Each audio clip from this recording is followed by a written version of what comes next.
सुप्रभात बच्चों। Good morning सभी को। कैसे हो? हालचाल ठीक है? चलो चलो, अच्छी बात है। धन्यवाद धन्यवाद। हाँ तो बच्चों लीजिए, आज हम अपनी हिंदी व्याकरण पाठ्य पुस्तक के माध्यम से ग्रामर का छोटा सा टॉपिक समास वाला, जो पिछले 2 दिन से लगातार चल रहा है। पिछली कक्षाओं में हमने समास के बारे में अध्ययन किया था कि समास 6 प्रकार के होते हैं। पहला तत्पुरुष समास, दूसरा अव्ययभाव समास। आज हम समास का तीसरा भेद, जिसका नाम है कर्मधारय समास। इस कर्मधारय समास को आज हम क्या करेंगे, इस कक्षा के माध्यम से विस्तार से इसके बारे में हम अध्ययन करेंगे। सबसे पहले कर्मधारय समास की परिभाषा। प्यारे बच्चों, प्रत्येक सामासिक पद में 2 पद होते हैं, पूर्व पद और उत्तर पद। एक पूर्व पद होता है और एक उत्तर पद होता है। जिस सामासिक पद में पूर्व पद विशेष्य हो और उत्तर पद विशेषण हो, या पूर्व पद विशेषण हो और उत्तर पद विशेष्य हो, कैसे भी स्थिति हो सकती है।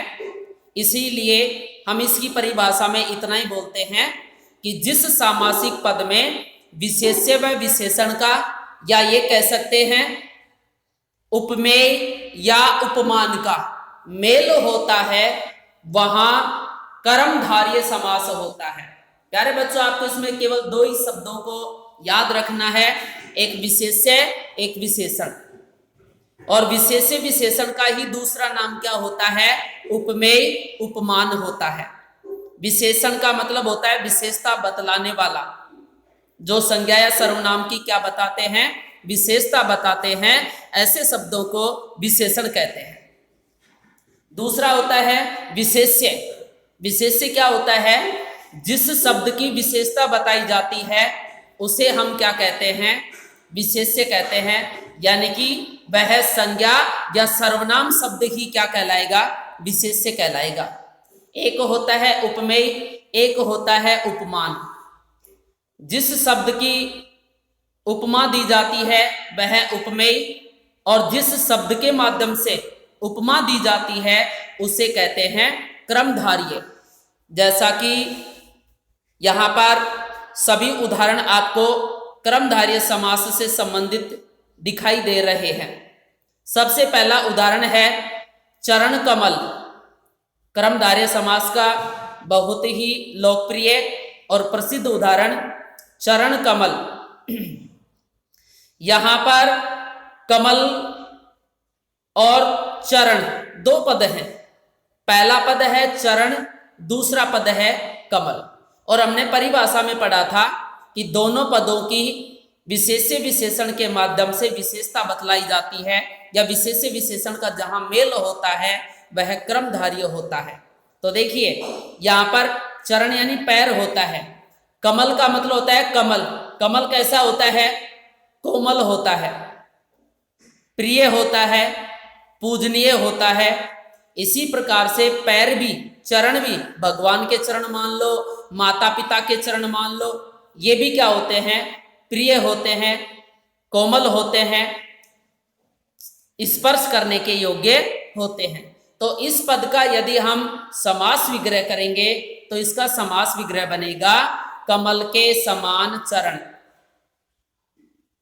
या चरण है जो कमल। ठीक है। दूसरा उदाहरण है नील गगन।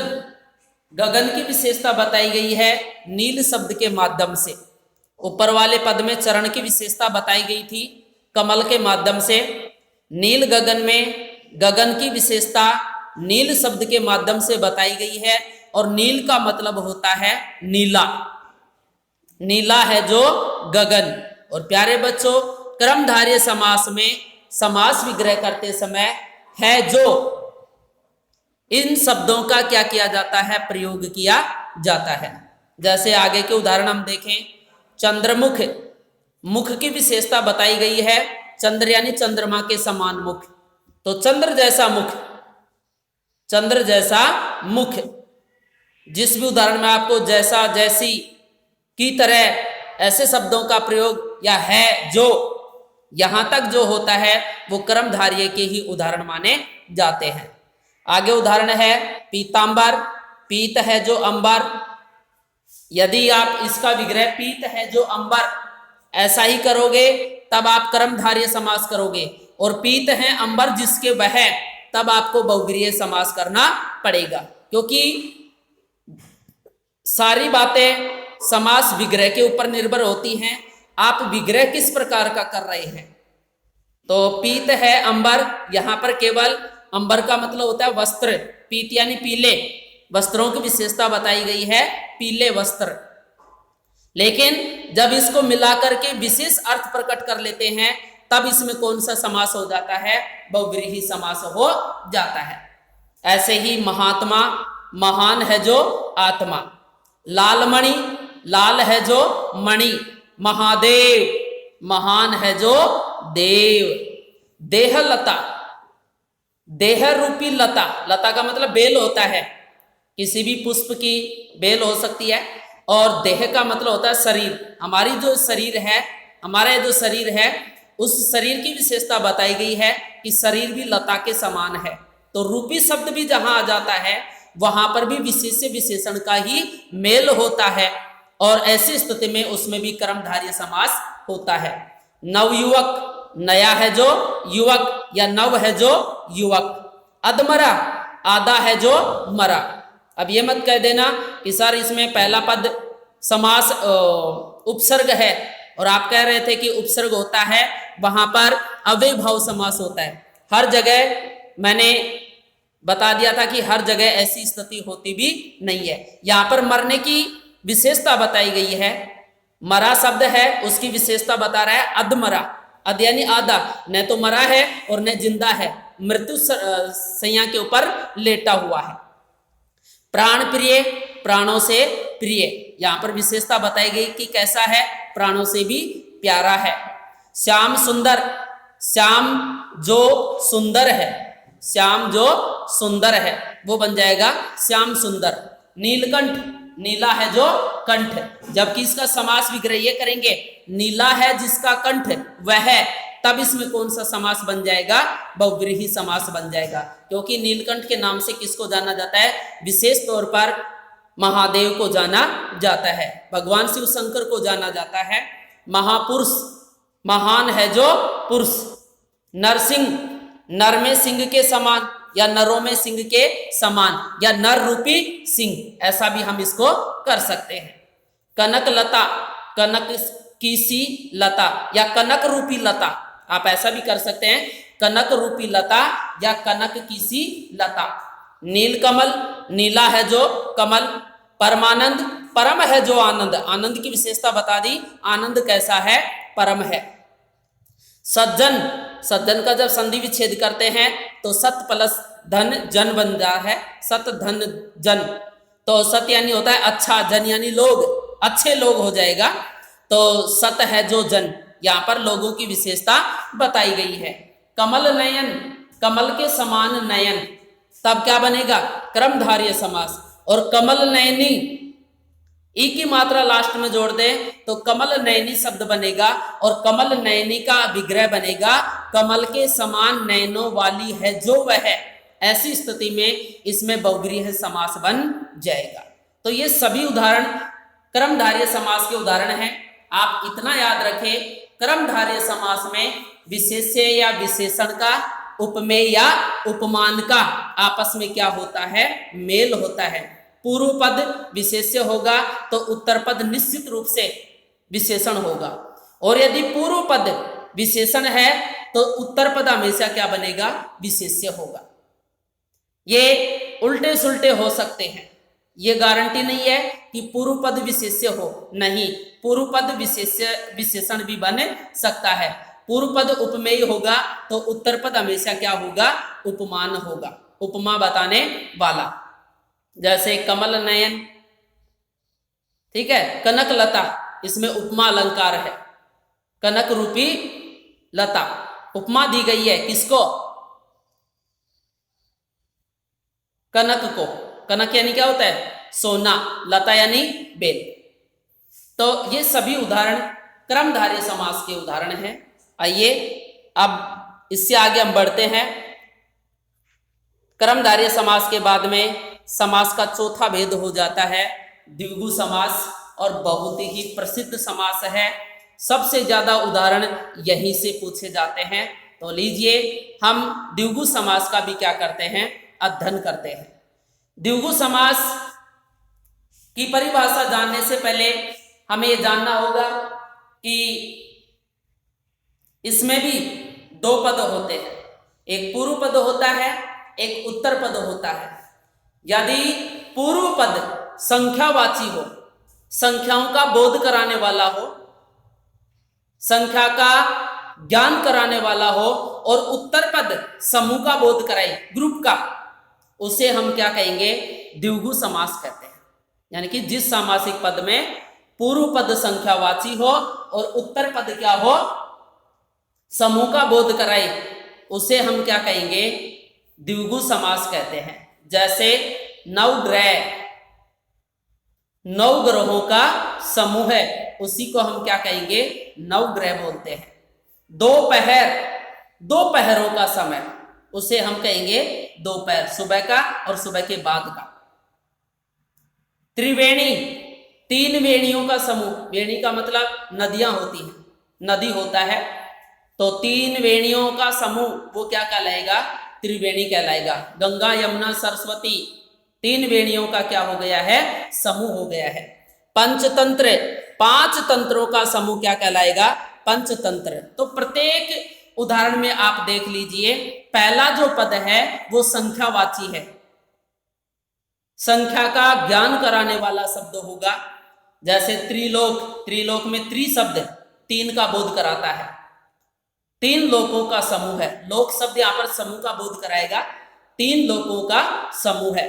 शताब्दी, सत धन अब्दी, शताब्दी, सत यानी 100, अब्दी यानी होता है वर्ष, 100 वर्षों के समूह को क्या कहते हैं? शताब्दी। और समास विग्रह क्या बन जाएगा इसका?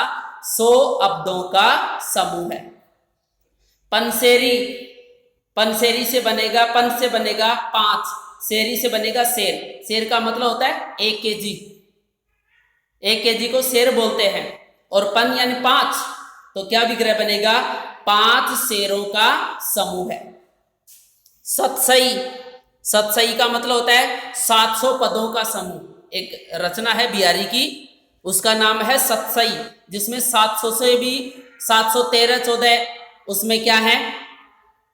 दोहे हैं। तो उन सब का जो समूह है उसे कहते हैं सतसई। चौगुनी, 4 गुनी, इसको बोलेंगे चौगुनी। तो 4 का बोध करवा रही है, कितना गुना है? 4 गुना है। ऐसे ही त्रिभुज, 3 भुजाओं का समूह है। चौमासा, 4 मासों का समूह है, मास का मतलब महीने। नवरात्र, 9 रात्रियों का समूह कहलाएगा नवरात्र। अठन्नी, बहुत अच्छा उदाहरण है, 8 आनों का समूह क्या कहलाता है? अठन्नी कहलाता है। सप्तऋषि, 7 ऋषियों का समूह क्या कहलाएगा? सप्तऋषि कहलाएगा। त्रिकोण, 3 कोणों का समूह, वो त्रिकोण होता है। सप्ताह, 7 दिनों का समूह है, या सप्त अहनों का समूह है, उसे हम क्या कहेंगे? सप्ताह कहेंगे। तिरंगा, 3 रंगों का समूह है, तो क्या होगा? तिरंगा। लेकिन तिरंगा हमारे राष्ट्र के ध्वज का नाम है, झंडे का नाम है, विशेष अर्थ होने की वजह से क्या हो जाएगा? बहुव्रीहि समास भी हो सकता है। चतुर्वेद, 4 वेदों का समूह क्या कहलाएगा? चतुर्वेद कहलाएगा। प्यारे बच्चों, इन सभी उदाहरणों को आप ध्यान से देखेंगे तो आपको पता चलेगा पहला जो पद है वो संख्यावाची है, कोई ना कोई संख्या बता रहा है, और दूसरा पद समूह का बोध करवाता है, ग्रुप का बोध करवाता है। और एक विशेष बात का ध्यान रखें, जब समूह का बोध कराने वाले शब्द को आप लिखेंगे तो एक का बोध कराने वाले में कभी बहुवचन रूप नहीं होता है, बाकी एक से अधिक यदि समूह का बोध करवाता है तो दूसरे पद को या उत्तर पद को हमेशा बहुवचन रूप में लिखा जाएगा। जैसे वेद एक वचन, वेदों बहुवचन, रंग एक वचन, रंगों बहुवचन, अहन या दिन एक वचन, दिनों बहुवचन, ऋषि ऋषियों, आन आनों, रात्रि रात्रियों, मास मासों, भुजा भुजाओं। इस प्रकार से उसको क्या किया जाता है, बहुवचन में लिखा जाता है। और बहुवचन जब भी लगाते हैं तो उस शब्द के ऊपर मात्रा ओ की मात्रा के पीछे एक डॉट लगाना है, बिंदु लगानी है। इसी को क्या कहा जाता है, चंद्र बिंदु के नाम से इसको जानते हैं। तो प्यारे बच्चों, आज की इस कक्षा के माध्यम से हमने सीखा है समास के दो भेदों के बारे में। एक कौन सा समास, क्रमधारय समास, और दूसरा द्विगु समास। अब समास के दो भेद बच गए। कौन कौन से बच गए, द्वंद्व समास और बहुव्रीहि समास। प्यारे बच्चों, इन दोनों समास को हम अगली कक्षा में पढ़ेंगे। मिलते हैं नेक्स्ट डे। थैंक यू, धन्यवाद, जय हिंद, जय भारत।